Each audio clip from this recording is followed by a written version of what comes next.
ऐसी कोशिश मत करना वरना मैं इस देश का हनुमान हूँ और ये देश मेरा राम है।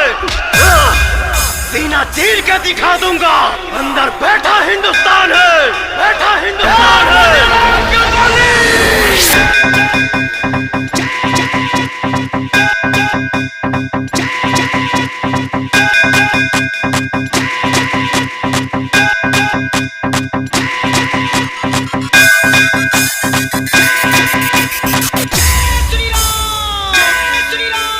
उठाइए दोनों हाथ और हो जाइए नाचने के लिए तैयार।